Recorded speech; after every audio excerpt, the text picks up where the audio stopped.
अस्सलाम वालेकुम, this is Mohammad Usman और आज का जो हमारा टॉपिक है वो है स्पेक्ट्रम। और स्पेक्ट्रम को समझने के लिए हमने ये सारे टॉपिक बारी बारी डिस्कस करने हैं। तो स्पेक्ट्रम क्या होता है, इसको समझने के लिए हम चलते हैं बचपन में। तो बचपन में आप लोग एक प्रिज्म वाला एक्सपेरिमेंट करते रहे हो 8th और 9th क्लास में। वहाँ पर क्या होता था कि जब हम वाइट लाइट को इस स्पेक्ट्रम में से प्रिज्म में से पास करवाते थे तो क्या होता था कि ये उसको बेंड कर देता था और साथ ही साथ स्प्लिट भी कर देता था। एक तो बेंड करता है, दूसरा स्प्लिट भी करता है, यानी कि बेंड करना मोड़ देता है, दूसरा उसकी डिफरेंट शाखें बना देता है, आप कह लो। अब अगर तो ये रेडिएशन जो है ये हमारे पास वाइट लाइट हो, ठीक है ना, अगर ये वाइट लाइट हो तो ये कन्वर्ट हो जाती है 7 डिफरेंट कलर्स के अंदर, ठीक है ना। तो यहाँ पे मैंने ये 7 डिफरेंट वेवलेंथ की रेडिएशन यहाँ पे बनाई है, यानी कि 7 डिफरेंट कलर ये शो करेंगे। असल में जो वाइट लाइट होती है ये हमें एक नज़र आ रही है, ठीक है ना, और वाइट लाइट रेडिएशन है तो ये वेव की शक्ल में ट्रैवल करेगी, ठीक है। असल में ये हमें एक नज़र आ रही होती है, मतलब अगर हम सन की तरफ देखें तो क्या है, हमें सिर्फ वाइट नज़र आता है। इस तरह लाइट बल्ब की तरफ देखें तो वाइट रेडिएशन नज़र आती हैं, लेकिन असल में होता क्या है कि उनमें ये 7 रेडिएशन मर्ज हुई होती हैं, ठीक है ना, वो 7 रेडिएशन से बनी हुई होती हैं। अब ये जो 7 डिफरेंट रेडिएशन यहाँ पे स्प्लिट हो गई हैं, असल में ये स्प्लिट इसलिए हुई हैं क्योंकि इन सब की वेवलेंथ जो है वो एक दूसरे से डिफरेंट है।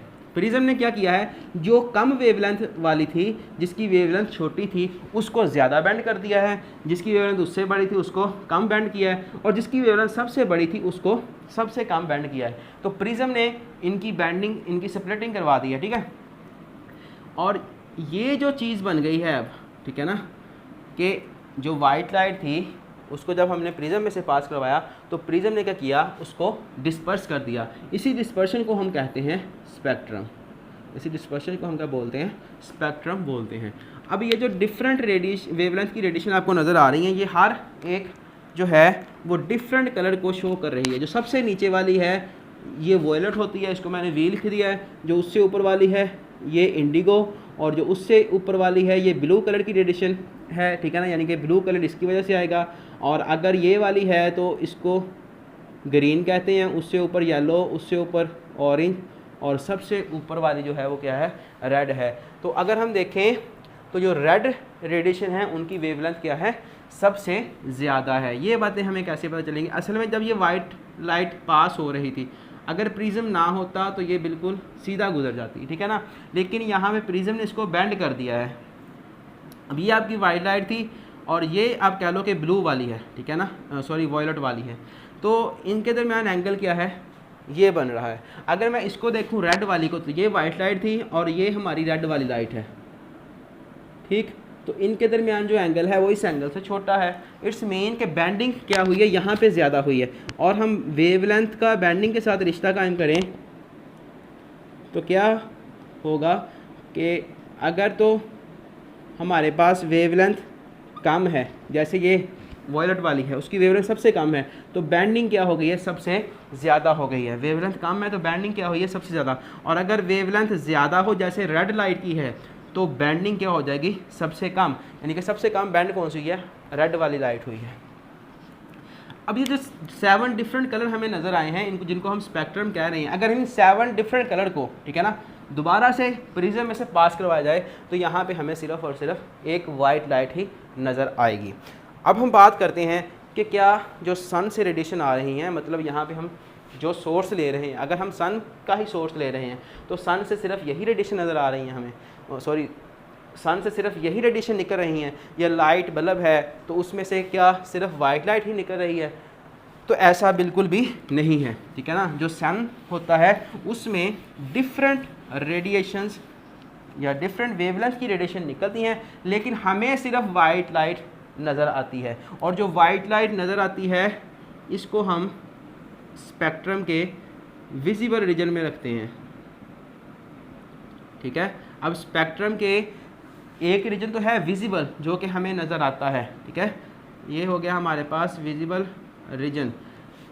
इसकी जो वेवलेंथ होती है वो 400 नैनोमीटर से 800 नैनोमीटर तक होती है। मतलब कोई चीज़ हमें नज़र कब आएगी, जब उसकी वेवलेंथ की रेंज 400 से लेके 800 नैनोमीटर तक होती है। इसको ज़रा समझें।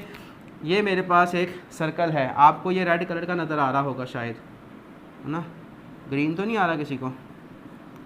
रेड कलर का ही नज़र आ रहा है ना। अब ये रेड कलर का क्यों नज़र आ रहा है? असल में क्या होता है कि हमारी जो वाइट लाइट है वो इस पर आके पड़ती है, और यहाँ पे आपकी आँख है, ठीक, ये कुछ रेडिएशन को रिफ्लेक्ट करेगा, और वो जब आपकी आँख में आके पड़ेगी, ठीक है, तो क्या होगा, आपको ऑब्जेक्ट नज़र आएगा। लेकिन अगर क्या हो कि ये जो रेडिएशन की वेवलेंथ है वो 800 से बड़ी हो जाए, ठीक है ना, 800 से बड़ी हो जाए, तो क्या होगा, आपको ये ऑब्जेक्ट, ये जो सर्कल है वो नज़र नहीं आएगा। या 800 से छोटी हो जाए तब भी, 800 से नहीं, अगर 400 से छोटी है, ठीक है, 400 से छोटी है तो आपको ऑब्जेक्ट भी तब भी नज़र नहीं आएगा। इट्स मीन कि अगर जो वेवलेंथ है वो 400 से 800 के दरमियान है तो ही आपको ऑब्जेक्ट नज़र आता है। अब हमने बात की है कि ये रेड क्यों नज़र आएगा, ठीक है ना।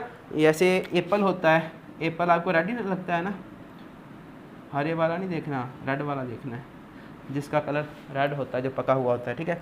जब बच्चों इस पर आके वाइट लाइट पड़ती है तो वाइट लाइट में कितने कलर हैं, ये 7 कलर हैं, ठीक है ना। Violet, indigo, blue, green, yellow, orange, red. इनको याद रखने का तरीका ये वर्ड है, विब गायोर, ठीक है। V for violet, T for indigo, B for blue, G for green, Y for yellow, O for orange, R for red. तो ये सारे कलर ही इसमें आके गिर रहे हैं, लेकिन ये सारे कलर्स को जज़ब कर लेगा, ठीक है ना। जो एप्पल होगा वो सारे कलर को जज़ब कर लेगा, इतने सब को, लेकिन इसको क्या कर देगा, यहाँ से रिफ्लेक्ट कर देगा, और ये जो रिफ्लेक्ट करता हुआ रेडिएशन वो आपकी आँख में पड़ेगी, तो आपको उसका कलर रेड नज़र आएगा। इसी तरह हम बात करें प्लांट्स की, ठीक है, ये कोई प्लांट है, ऐसा ही होता है, तो चलो ऐसा होता है सपोज कर लो, ठीक है। अब इसका कलर कौन सा होता है, ग्रीन, ठीक है। ये ग्रीन क्यों नज़र आता है, क्योंकि जो वाइट लाइट इसके ऊपर आके पड़ती है उसमें से ये सारी रेडिएशन और ये वाली सारी ये जज़ब कर लेगा, लेकिन जो रिफ्लेक्ट करेगा वो कौन सी होंगी, ग्रीन। तो इसलिए हमें अब ये जो पौधा है ये क्या नज़र आता है, हरे रंग का नज़र आता है, ठीक है। लेकिन वाइट लाइट को छोड़ के ये सारी जो चीज़ें हैं, ठीक है ना, ये हमें विजिबल रीजन दिखाता है। तो विजिबल रीजन एक ऐसा रीजन है स्पेक्ट्रम का जिसमें हमें कोई चीज़ नज़र आ सकती है। उसके अलावा कोई रीजन की बात करें तो और भी रीजन होते हैं, ठीक है ना। सन से जो रेडिएशन आ रही हैं उनमें और भी रेडिएशन होती हैं, और हमने उनको कैटेगराइज किया हुआ है स्पेक्ट्रम के डिफरेंट रीजन्स के अंदर। तो अगर इस साइड को पहले चलें तो यहाँ पे साथ ही पड़े होते हैं अल्ट्रा वायलेट रेडिएशन या ultra violet region, U for ultra, V for violet, ठीक है, अल्ट्रा वायलेट रेडिएशन। और इसके साथ होता है एक्सरे, और इसके साथ होते हैं गामा रेज, और इसके भी साथ होता है एक कॉस्मिक रेज। अब अगर इसकी वेवलेंथ की बात की जाए तो ये होता है 10 नैनोमीटर तक, ठीक है ना। 10 नैनोमीटर से 400 नैनोमीटर तक क्या आता है हमारे पास, यूवी रीजन आता है। और एक्सरे के रीजन की बात करें तो ये बच्चों होता है 0.1 नैनोमीटर से 10 नैनोमीटर तक का रीजन। और गैमा रेज की बात करें तो ये हमारे पास 0.001 नैनोमीटर से 0.1 नैनोमीटर तक की रेडिएशन इसमें आती हैं। और जो कॉस्मिक रे है उसमें से 0.001 से सारी आगे कॉस्मिक रीजन के अंदर आएंगी, ठीक है, कॉस्मिक रेंज में आएंगी। अब इधर वाली साइड की बात करें तो इधर भी होते हैं कुछ रीजन्स, जिनमें सबसे पहले विजिबल के साथ ही होता है IR रीजन, और इसकी जो वेवलेंथ होती है वो 800 नैनोमीटर से 10⁵ नैनोमीटर तक रेडिएशन इसमें होती हैं, ठीक है। और इससे आगे जाएं तो यहाँ पे माइक्रोवेव रीजन नज़र आता है, ठीक है, जो कि 10⁷ नैनोमीटर तक वेवलेंथ रखता है। और उसके साथ ही यहाँ पे रेडियो वेव्स होती हैं जिसमें 10⁻⁹ 9 नैनोमीटर तक वेवलेंथ होती है। तो हमने बात की है कि विजिबल रीजन क्या होता है, जिसमें हमें कोई ऑब्जेक्ट नज़र आता है, वो सिर्फ़ और सिर्फ विजिबल रीजन है, ना ही तो हमें कभी आपको अल्ट्रा वायलेट रेज नज़र आई हैं, सूरज से जो रेडिएशन आ रही हैं, कभी अल्ट्रा वायलेट रेडिएशन नज़र आ रही हों, या कोई ऐसी रेडिएशन जो IR हों, ठीक है, वो भी नज़र नहीं आती। एक्सरे कभी आपने करवाया हो अपना, तो कभी आपको एक्सरे रेडिएशन नज़र आई हैं, वो क्यों नहीं नज़र आती? वो इसलिए नज़र नहीं आती क्योंकि उनकी जो वेवलेंथ है वो 400 से 800 नैनोमीटर के दरमियान में नहीं है, बल्कि 400 से छोटी है, इसलिए हमें एक्सरे जो होती हैं वो नज़र नहीं आती। कभी मोबाइल में जो सिग्नल आते हैं वो नज़र आए हैं? कभी मोबाइल में जो सिग्नल आते हैं, ठीक है, वो किन रेडिएशन के थ्रू आते हैं? रेडियो वेव के थ्रू। तो वो कभी आपको नज़र आए? नहीं आते, ठीक है। माइक्रोवेव ओवन में आपने कभी कोई चीज़ गर्म की हो या बनाई हो, तो उसमें से आपको कभी रेडिएशन नज़र आई है? नहीं आती।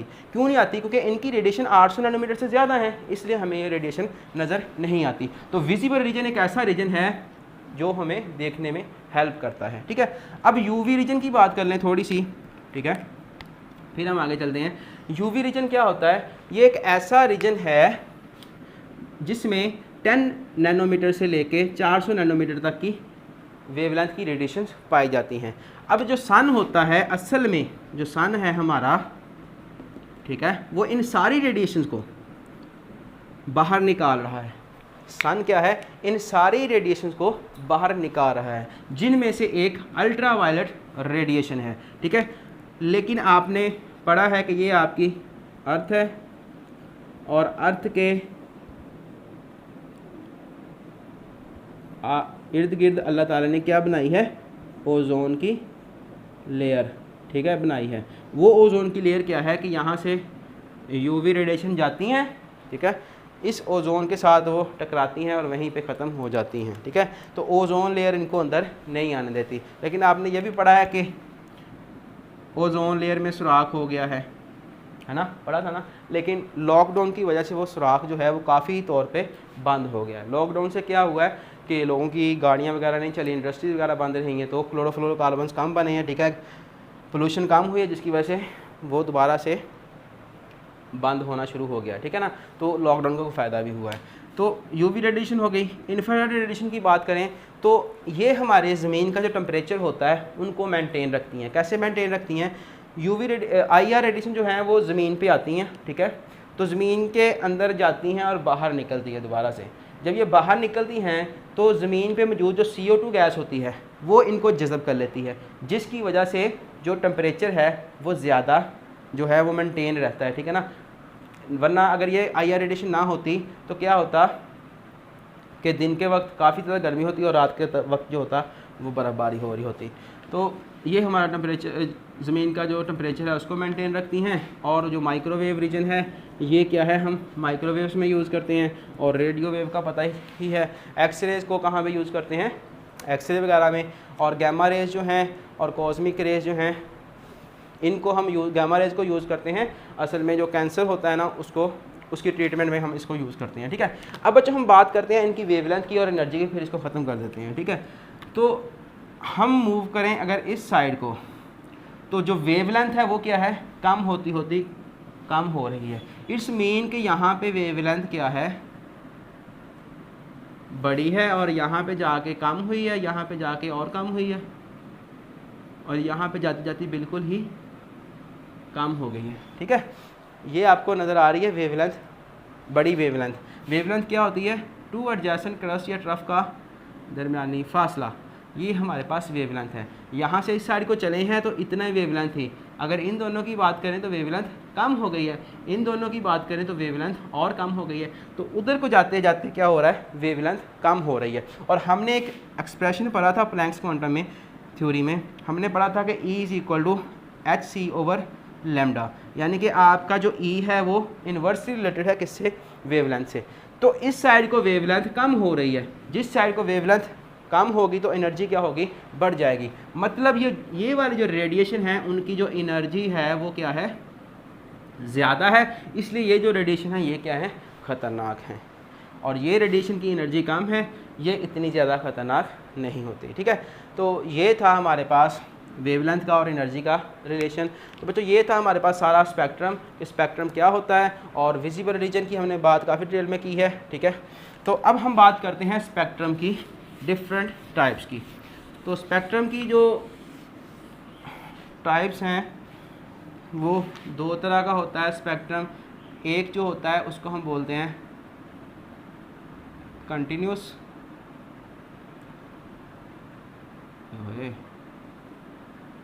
कंटिन्यूस स्पेक्ट्रम, और जो दूसरा है वो है हमारे पास लाइन स्पेक्ट्रम, या इसको हम बोलते हैं एटॉमिक स्पेक्ट्रम, ठीक है। लाइन स्पेक्ट्रम या एटॉमिक स्पेक्ट्रम। तो ये दो टाइप्स हैं हमारे पास स्पेक्ट्रम की, एक कंटिन्यूस स्पेक्ट्रम, दूसरा लाइन स्पेक्ट्रम, या हम इसको क्या कहते हैं एटॉमिक स्पेक्ट्रम। सबसे पहले बात करते हैं हम कंटिन्यूस स्पेक्ट्रम की। कंटिन्यूस स्पेक्ट्रम क्या होता है कि इसमें जो बाउंड्री होती है ना कलर्स की, वो आप आइडेंटिफाई नहीं कर सकते। मतलब जैसे हमने यहाँ पे अभी अभी प्रिज्म वाला देखा था एक्सपेरिमेंट, जिसमें क्या था, डिफरेंट कलर जो थे वो स्प्लिट हो गए थे, ठीक है। अब ये जो कलर हमने यहाँ पे लाइनें हैं ये तो आपको अलग-अलग नज़र आ रही हैं, लेकिन असल में ऐसे नहीं होता, बल्कि क्या होता है ये आपस में मर्ज हुए होते हैं। आप आइडेंटिफाई नहीं कर सकते कि ये जो वॉयलेट है, ठीक है, इसका रीजन कहाँ तक है, ये यहाँ तक है, यहाँ तक है। इसी तरह जो रेड है इसको भी आप आइडेंटिफाई नहीं कर सकते कि रेड क्या है, यहाँ तक है या यहाँ तक है, क्योंकि रेड और ऑरेंज आपस में मिक्स हुए होंगे, ठीक है। तो इस तरह से क्या है वो आपस में कलर जो होते हैं वो मर्ज होते हैं, इसलिए इसको कंटिन्यूस स्पेक्ट्रम कहते हैं। अब इसकी मैं आपको एक और एग्जांपल दे देता हूँ, ठीक है, इस तरह समझा देता हूँ कि ये बच्चों रेड कलर था, ठीक है। अगर तो ये क्या है, और यहाँ पे हम इसको बना लेते हैं ग्रीन को, ओ सॉरी ब्लू को, ये ब्लू है, ये रेड है, इनके दरमियान में क्या है वाइट नज़र आ रहा है आपको, वाइट बोर्ड, ठीक है। तो ये इसके साथ आप कह लो कि ये इनकी ये ब्लू कलर की बाउंड्री है, ये रेड कलर की बाउंड्री है, लेकिन ऐसा होता नहीं है, ठीक है ना। कंटिन्यूस स्पेक्ट्रम में क्या होता है कि जो आपका रेड कलर है वो मर्ज हुआ होता है किसमें, ब्लू कलर में, ठीक है, वो किसमें मर्ज हुआ है, ब्लू कलर के अंदर, इस तरह से।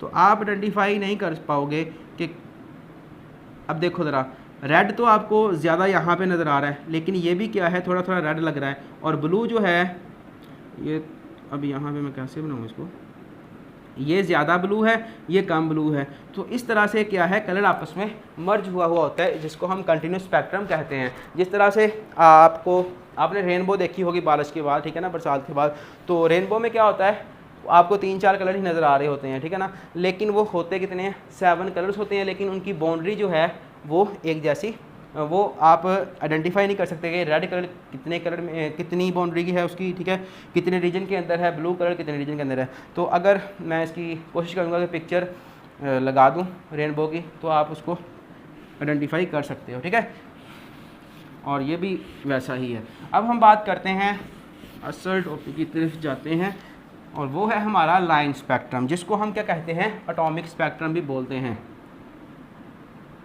ये ज़्यादा इम्पोर्टेंट है क्योंकि जितने भी एटम्स के स्पेक्ट्रम लिए जाते हैं वो इसी के थ्रू लिए जाते हैं, ठीक है। एटॉमिक स्पेक्ट्रम में क्या होता है, जिस भी एटम का आपने स्पेक्ट्रम लेना है, सपोज कि ये कोई एटम है जिसका हमने क्या करना है स्पेक्ट्रम लेना है, तो सबसे पहले क्या करेंगे, इसको हम करेंगे हीट, इसको हम क्या करेंगे हीट करेंगे। अब हीट होने की वजह से ये वोलेटाइल हो जाएगा, जिससे क्या होगा कि हीट की वजह से इसको क्या मिलेगी, हम एक इंडिविजुअल एटम की बात कर लेते हैं, ठीक है। यहाँ पे बच्चों सपोज कि हाइड्रोजन एटम है, तो एक इलेक्ट्रॉन होगा, हमने इसको नीचे से किया हीट, जब हमने इसको हीट किया तो एटम को एनर्जी मिलेगी, एनर्जी मिलने की वजह से ये जो इलेक्ट्रॉन होगा, ठीक है ना, इसको जब एनर्जी मिलेगी तो ये इलेक्ट्रॉन कहाँ पहुँच जाएगा, इस शेल के अंदर चला जाएगा, ठीक है, या इससे ऊपर शेल हैं तो वहाँ पे चला जाएगा, ठीक है ना। जितनी एनर्जी अमाउंट में मिलती है, मतलब अगर उसको एनर्जी मिलती है यहाँ तक पहुँचने की, तो वो एक ही जंप में यहाँ तक पहुँच जाएगा। लेकिन आप ये नहीं कर सकते कि वो यहाँ पे आकर रुक गया है, ठीक है ना, क्योंकि एनर्जी क्या है क्वांटाइज है, ठीक है। तो जितनी एनर्जी यहाँ से मिलेगी वो उतना ऊपर चला जाएगा, लेकिन जाएगा हमेशा शेल में, दो शेल के दरमियान में नहीं रुक सकता। तो अब जब वो यहाँ पे पहुँच जाएगा, सपोज कि वो यहाँ पे पहुँचा है, तो क्या करेगा, दोबारा से वापस आएगा। दोबारा वापस क्यों आएगा, ठीक है ना, क्योंकि स्टेबिलिटी चाहता है हर कोई। मसलन आप ऐसा करो कि कोई 20 मंजिला घर है, ठीक है ना, आप 20वीं मंजिल पे चले जाओ, ऊपर, सबसे ऊपर, तो आपको क्या चाहिए होगी, पहली बात है आपको क्या चाहिए, एनर्जी चाहिए, ठीक है ना। एनर्जी होगी तो आप 20वीं मंजिल पे पहुंचोगे। जब आप वहाँ पे चले जाओगे, ठीक है ना, सपोज़ के वहाँ पे कुछ ऐसी जगह है कि आपको इसकी टिप पे खड़ा होना पड़ रहा है इस तरह से, ठीक है ना, तो वहाँ पे आप क्या हैं, बहुत ज़्यादा अनस्टेबल होंगे और नीचे देखेंगे तो आपको डर भी लगेगा। तो आप क्या करेंगे, आप दोबारा से नीचे ही आ जाएंगे और जिस तरह मैं आराम से खड़ा हूँ इस तरह से हम क्या करेंगे, स्टेबल हो जाएंगे। तो ये भी क्या चाहता है, स्टेबिलिटी चाहता है। जैसे ही ऊपर जाएगा फ़ौरन नीचे वापस आने की कोशिश करेगा, और जैसे ही नीचे वापस आएगा तो यहाँ से एक रेडिएशन इमिट करेगा, ठीक है, क्या करेगा, रेडिएशन इमिट करेगा, और इसको हम स्पेक्ट्रम पे नोट कर लेंगे, ठीक है। इसको हम कहाँ पे नोट कर लेंगे, स्पेक्ट्रम पे। तो ये हमारे पास सपोज के एक स्पेक्ट्रम है। अब जब ये रेडिएशन इमिट करेगा, ठीक है ना, तो एक लाइन बन जाएगी इस तरह से। ये क्या है, एक लाइन है जो कि किस कलर की होगी, ब्राइट कलर की, ठीक है, ब्लैक भी हो सकती है, लेकिन क्योंकि एमिट हो रही है तो मैं इसको ब्राइट कह रहा हूँ। इस तरह से, ठीक है ना, लाइन बन जाएगी, लाइनें बन जाएंगी डिफरेंट।